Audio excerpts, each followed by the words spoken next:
Jared Henderson, thank you so much for joining us today. It's a pleasure. Thank you. My first question for you is pretty simple, and that is, why are you running for governor? Yeah, well, I just think this state has huge untapped potential, and I also think that we're living in extraordinary times. We've got a rapidly changing economy. We need bold new ideas in education and small business development, in healthcare and in poverty reduction. Okay. And my second question for you is, Governor Hutchinson has been an outspoken proponent of repealing the Affordable Care Act. What are your thoughts on that idea, and do you think that's what's best for Arkansas? I think that we need to improve it, not repeal it. We have to think about the fact that this program, it's expanded health care to a lot of people who didn't have it. It's prevented people from getting discriminated against if they or someone they love has had pre-existing conditions. These are steps forward. We need to preserve them and figure out how we make progress on the problem. Specifically for me, and what I hear from voters is we need to get health care costs under control. Okay.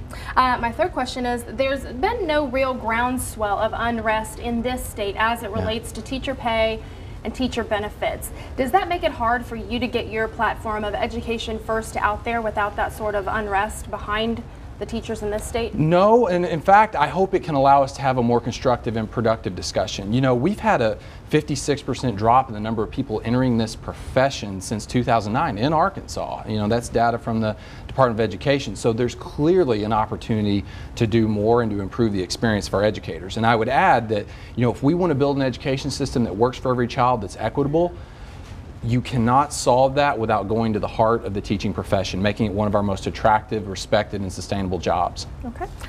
Next question is, your opponent has faced a lot of criticism for running on a fiscally conservative platform while Arkansas's budget throughout his administration has actually grown. How would a Henderson administration handle Arkansas's budget? Yeah, well, you know, we've been trapped for decades, not just as a state, but as a country, in this big government versus small government argument. I think we need smart government. We need to get really clear what we expect each of our departments to achieve. We need to have measurable goals, and then over time we need to figure out how to do that in a way that is as efficient as possible. You know, I think, you know, that ties to spending. I think in terms of taxes, we all want to pay the lowest taxes we can while getting a good return in the services we need from government.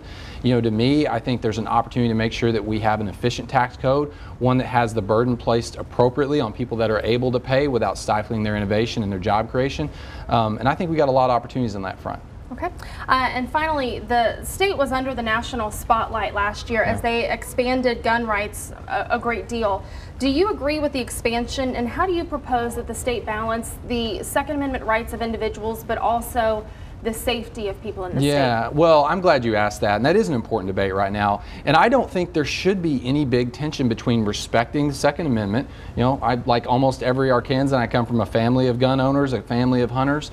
I don't think that we have to sacrifice any of that while also maximizing safety, you know, and I think there's tons of common ground in Arkansas and around the country to make sure that we do more to strengthen background checks, to make sure that people with a history of domestic violence, for example, don't get guns.